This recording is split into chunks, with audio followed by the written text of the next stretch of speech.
انسان جذبات اور احساس رکھنے والا دل رکھتا ہے،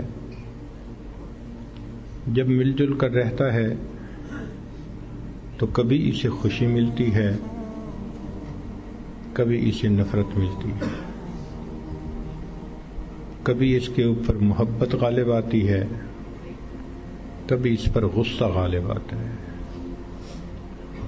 یہ انسان کی مختلف کیفیات ہیں۔ اس کی مثال یوں سوچئے کہ جیسے برتنوں کو ایک جگہ رکھا جائے تو وہ کھٹکتے ہیں، آواز آتی ہے، اسی طرح انسان جب مل جل کر رہتے ہیں تو ان کے درمیان بھی بسا اوقات رنجشیں ہو جاتی ہیں۔ لیکن اچھا انسان وہ ہے کہ جو غصے کے عالم میں اپنے آپ کو قابو کر لے۔ غصے میں بے قابو ہو جانا یہ کوئی اچھی علامت نہیں ہوتی۔ اس کی مثال یوں سمجھیے کہ گاڑی کو تیز چلانا کوئی مہارت نہیں ہوتی، گاڑی کو کنٹرولڈ چلانا یہ مہارت ہوتی ہے۔ وہ تو بچے کو سٹیئرنگ پہ بٹھا دیں اور وہ سپیڈ کو دبا دے تو گاڑی تیز چلے گی۔ تو تیز چلانا کوئی مسئلہ نہیں ہے، کنٹرولڈ حالت میں چلانا یہ مہارت ہوتی ہے۔ سیدنا حسین لانو کے گھر ایک مہمان آتا ہے، آپ نے اپنی باندی سے فرمایا کہ اس کے لیے کچھ شوربہ لاؤ۔ جیسے آج کل ہم چائے پیتے ہیں تو عربوں کے زمانے میں گھروں میں شوربہ ہوتا تھا تو بس گرم کر کے وہ دے دیا کرتے تھے۔ باندی گئی اور اس نے گرم گرم شوربے کا پیالہ بھرا اور لے کے آنے لگی۔ جب کمرے میں داخل ہونے لگی تو وہ کہیں دیکھ رہی تھی اور پاؤں جو کہیں اٹکا تو سارا کا سارا گرم شوربہ سیدنا حسین لانو کے اوپر آ کر گر گیا۔ اب ذرا اندازہ لگائیں کہ بوائلنگ واٹر اگر گرے جسم پر تو کتنی تکلیف ہوتی ہے۔ تو سیدنا حسین لانو کو بہت غصہ آیا کہ اتنی بے دھیانی۔ آپ نے غصے کے حالت میں اس عورت کی طرف دیکھا، وہ بھی اسی گھر کی تربیت یافتہ تھی، جانتی تھی کہ ان حضرات کا قرآن پہ عمل کیسا ہے۔ تو وہ کہنے لگی والکاظمین الغیظ، غصے کو پی جانے والے۔ سیدنا حسین لانو نے فرمایا اچھا میں نے اپنے غصے کو پی لیا۔ وہ کہنے لگی والعافین عن الناس، انسانوں کو معاف کر دینے والے۔ فرمایا اچھا میں نے بھی تمہیں معاف کر دیا۔ اس نے کہا واللہ یحب المحسنین، اللہ نیکوکاروں سے محبت کرتے ہیں۔ فرمان لے کے جاؤ میں نے تمہیں اللہ کے راستے میں آزاد کر دیا۔ ایسا قرآن مجید کی آیتوں پہ عمل تھا ان کا۔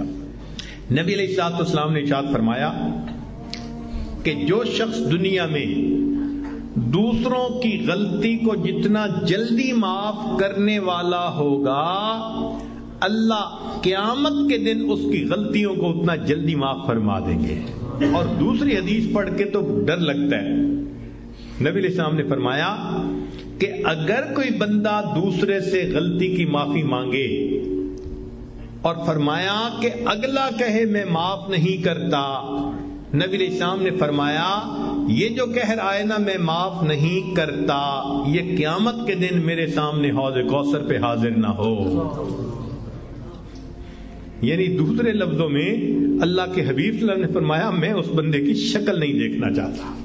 آج تو یہ حال، خاوند بیوی کی غلطی کو معاف نہیں کرتا، بیوی خاوند کی غلطی کو معاف نہیں کرتی۔ اللہ اکبر کبیرہ۔ سوچئے تو صحیح ہمارے دل کی حالت کس قدر بری ہو چکی ہے، اپنوں کو معاف نہیں کرتے۔ ایک بزرگ تھے، حج کے سفر پر گئے، ان کے ہاتھ میں ایک تھیلا تھا، اس میں ان کے پیسے بھی تھے، سارا کچھ تھا۔ ایک نوجوان آیا اور اس نے جلدی سے دوڑتے ہوئے جو ہمیانی ان سے چھینی اور چھین کے بھاگ گیا۔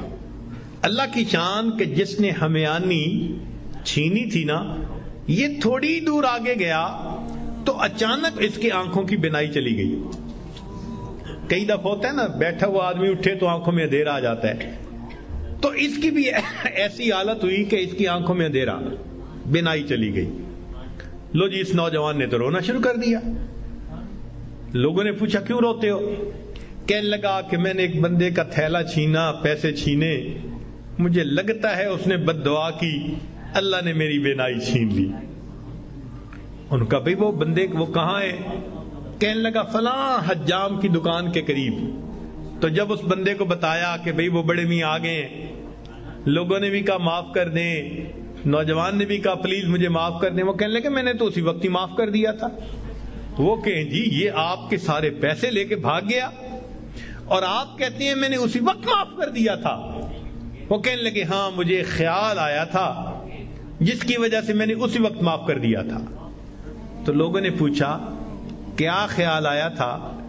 تو وہ بڑے میاں کہنے لگے کہ جب یہ میرا تھیلا لے کے بھاگ گیا تو میرے ذہن میں خیال آیا قیامت کا دن ہوگا اور میں اگر اللہ کے سامنے مقدمہ پیش کروں گا تو اس بندے سے حساب لیا جائے گا، اور جتنی دیر میرے اور اس کے مقدمے کے فیصلے ہونے میں لگے گی، آقا صلی اللہ علیہ وسلم نے فرمایا میں امت کا حساب مکمل ہونے سے پہلے جنت میں نہیں جاؤں گا۔ تو خیال آیا کہ جتنی دیر میرے مقدمے میں لگے گی، میری وجہ سے میرے آقا صلی اللہ علیہ وسلم کو جنت میں جانے میں دیر لگے گی، میں نے معاف کر دیا، نہ مقدمہ پیش ہوگا نہ میری وجہ سے میرے آقا کو دیر لگے گی۔ آج ہماری اگر یہ سوچ بن جائے تو ہم ہر ایک کو معاف نہ کر دیں کہ ہماری وجہ سے تو ہمارے آقا کو دیر نہ لگے نا جنت میں جانے میں۔ ہم بھی اپنے گھروں میں اپنی بیٹی کو، اپنے بیٹے کو، اپنی بیوی کو، اپنے بھائی کو غلطیاں ہو جاتی ہیں، باتیں ہو جاتی ہیں، تو بجائے دلوں میں کینہ رکھنے کے اور بجائے دلوں کے اندر دشمنی پالنے کے، ہم اللہ کے لیے معاف کرنے کی عادت ڈالیں۔ یہ نبی علیہ الصلوۃ والسلام کی عادت مبارکہ ہے۔ اللہ ہمیں اس سنت پر عمل کرنے کی توفیق عطا فرمائے، اور اس کے بدلے اللہ قیامت کے دن ہمارے قصوروں کو معاف فرما دے۔ میرے دوستو ہم اس کے زیادہ محتاج ہیں۔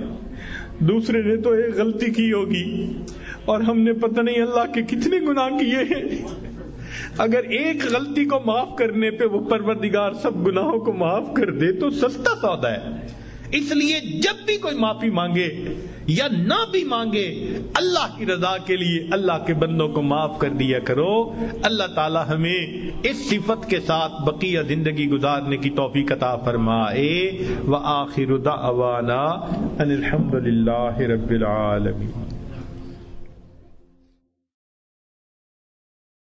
لا الہ الا اللہ محمد رسول اللہ علیہ صلاة اللہ وآلہ والأحبہ۔